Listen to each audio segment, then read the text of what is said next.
Welcome to Overcaffeinated and Out of Effs, the podcast for burned out, career-minded moms who are ready to stop pretending everything's fine and feel like themselves again. I'm your host, Christi, burnout coach for moms, licensed therapist, and mom of two. And I'm here to help you reclaim your energy, your identity, and your peace of mind. Whether you're lying awake thinking about the 87 things you didn't get done, or silently resenting the people you love most, this is your space to feel seen, supported, and not so alone.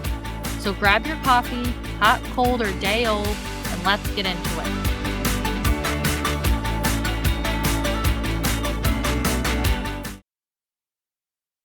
Hi, everybody. Welcome to today's episode of Overcaffeinated and Out of Effs. I know you are all very, very busy, and I'm just so glad that you were able to take the time out of your day to be here. I really, really appreciate it. I'm your host, Christi, and the whole reason that I started this podcast is because I really want to help support moms at any point in their careers who might be struggling with managing their different roles. And one of my main goals is to help them feel seen and not so alone. In today's episode, I want to talk about something so many working moms experience, but don't necessarily talk about out loud, and that's the isolation that a lot of us experience. And the reason that I want to talk about this today while we're in the very early episodes of this podcast is because, again, that's one of my main goals, is to help working moms realize that they're not alone. I really want to help you all feel seen, supported, and just to really know that there are so many other moms out there with very similar, if not the same struggles that you might be having, even if it doesn't always seem that way on the surface. So first I want to kind of talk about some of the reasons for this isolation, because there are a lot of them. So for starters, one of the big ones, moms are busy. I don't need to tell you that, plain and simple. They don't have a lot of time between work, taking care of kids, taking care of things at home, running errands, doing drop-offs and pickups, running to a million appointments, shuttling kids around to extracurricular activities, figuring out meals, doing bedtime routines that, especially with younger kids, can sometimes take hours. Not to mention, we have to sleep at some point. And I kind of say that jokingly, but the fact is there are things that we absolutely have to do for ourselves that honestly, a lot of people still have a hard time prioritizing, and those things can take time out of our days as well. And I could go on and on and on with this list. The thing is, our to-do lists never go away. It's kind of like laundry. You can make a serious effort, but as you're taking things off your list, more things are being added. It's just always there. And that's a separate problem that I'm not going to get into today. How do we manage those lists and how do we prioritize things? But the point that I'm really trying to make is that working moms don't always have time for real adult connection. Even when they do manage to find the time, they don't always have the energy for it. So instead of reaching out to friends, they might decide to sit down and scroll on their phones, for example, or do something mindless like that instead.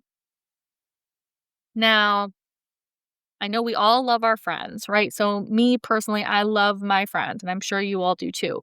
My friendships are so important to me. And I love it when they reach out to me because I think about them a lot, even if I'm not always reaching out to them.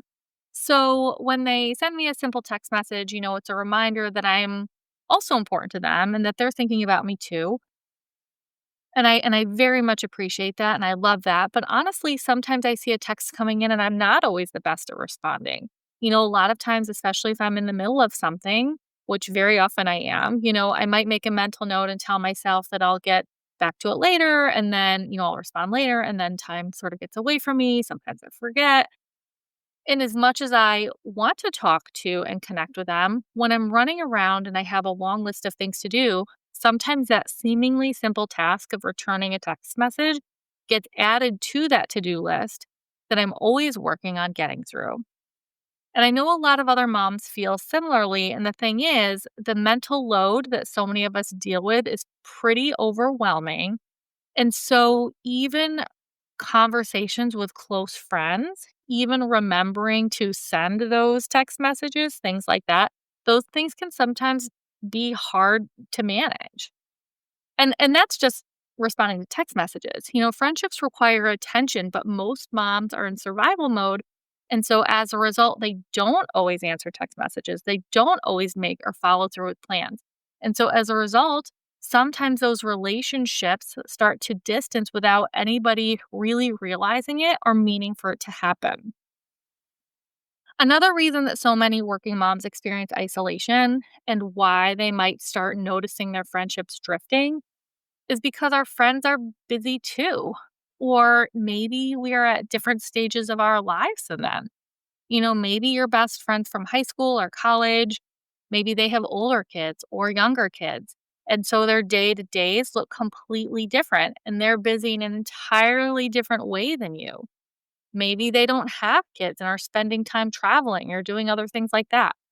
Maybe they're not working full time, or maybe their work schedules are opposite yours. Maybe they're working at night and you're working during the day, or vice versa. And as much as we love our friends, so many moms wake up feeling like they can't necessarily relate to some of these people that we've been friends with for a long time in the same way that they used to be able to, for those reasons that I just mentioned. Or maybe you're all just so busy that instead of talking to them every day like you used to, now maybe you catch up every few months, if that. And this doesn't necessarily have to be a bad thing for that particular friendship, for that particular relationship. You know, there are there are a lot of people who have friends that I hear people talk about this a lot. They can talk to every few months and pick up exactly where they left off. That's exactly how it is with my childhood best friend and me. We're both so busy, we really don't talk that much. Every couple of weeks, we might send each other a text message. Every couple months, we plan a phone date and we spend a couple hours catching up then. And it feels like hardly any time has passed because that friendship is still really strong. So that can definitely work in some cases. However, the point that I'm trying to make is that you might have really good friends who you talk to every so often, and those relationships might be very strong. But we're talking if what we're talking about is isolation versus connectedness, the day to day can still be very isolating because maybe most days you're not talking to those people. One of the other things that can unfortunately happen, and it's not necessarily intentional, but it does happen, is that sometimes people make plans with friends, with each other, and they not everybody necessarily gets invited, you know? With mom friends in particular, sometimes this can be a struggle because, sometimes assumptions are made. Again, maybe friends aren't necessarily trying to make them feel excluded or anything like that, but sometimes it's either assumed that they're not available or maybe it's assumed that they're not going to be able to come, especially if they've had to say no a lot of times before.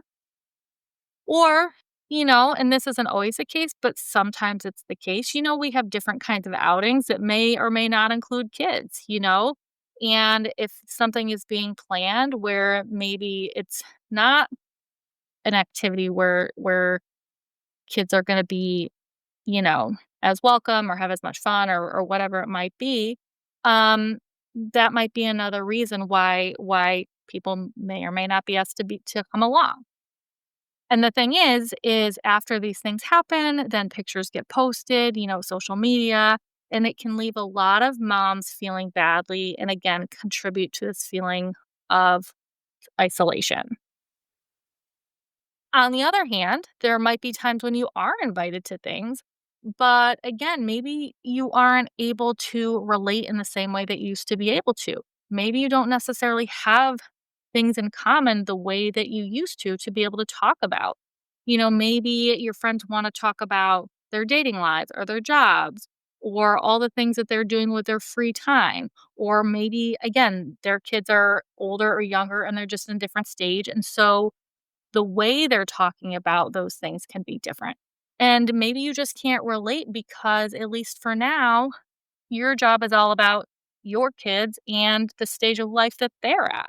Maybe you want to vent about how your toddler screamed for 90 minutes straight, or how bedtime is taking 2 hours, or some issue with another kid at daycare, or how stressful it is when your partner gets home so late every night and so you have to do all the childcare things like dinner, baths, homework, bedtime, all those kinds of things by yourself. But maybe you maybe don't talk about those things because either A, you don't think they'll really want to hear it, or B, they'll try to be supportive, but maybe you're concerned that they just really won't understand, try as they might. And so all of these things are reasons why it can be really helpful. It can be really important to also, in addition to those friendships, to find other new friendships with people who are in that similar life stage, because it can be easier to relate.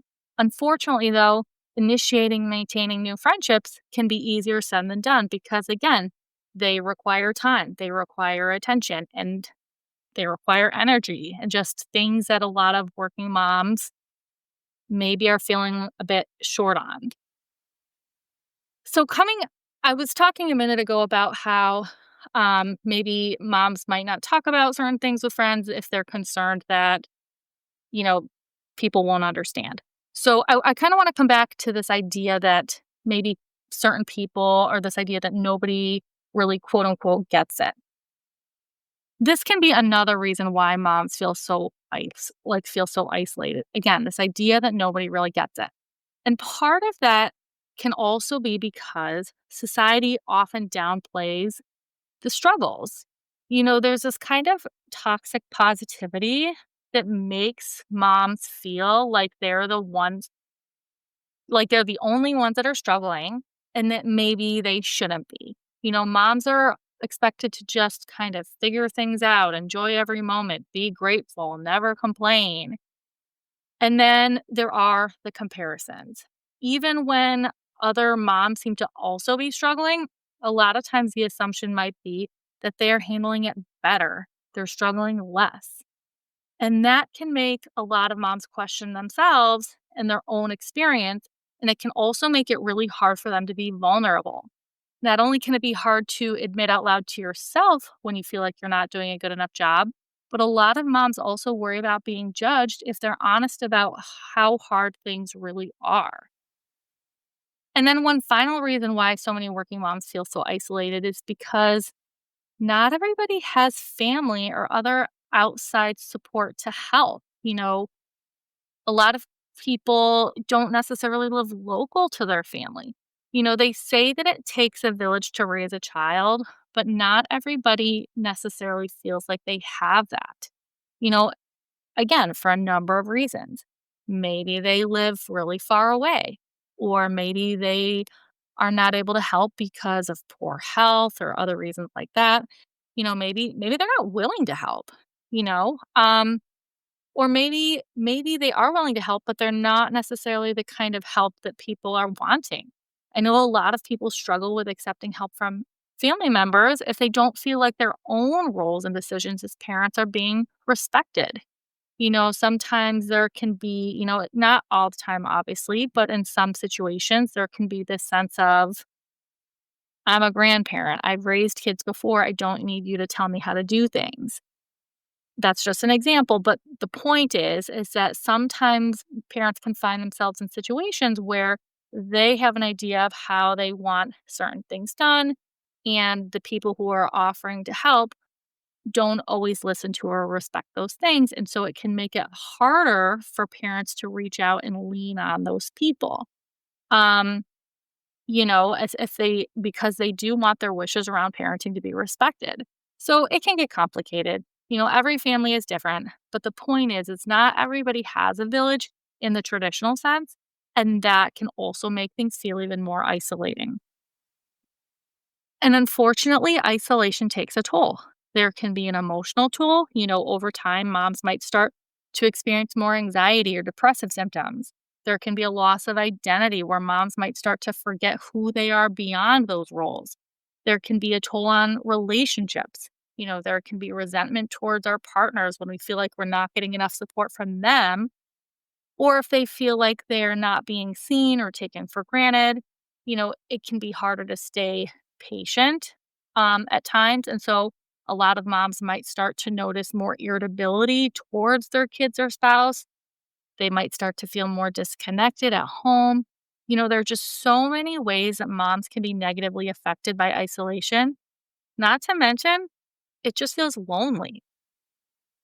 And all of this is to say, if any of this sounds familiar, if any of this resonates, it is not just you. Even if you don't really hear people talk about it, or even if their social media paints a different picture, it is really not just you. So, again, the whole point of this podcast is to support working moms who are struggling. There are going to be times, where I'm going to bring in guests who have professional expertise in different areas that can offer information, tools, resources to help you. But more importantly, I want this to be a space where you can come hear other stories that might sound similar to your own to help you to feel and to really know that you are not alone. I really want to build a sense of community here.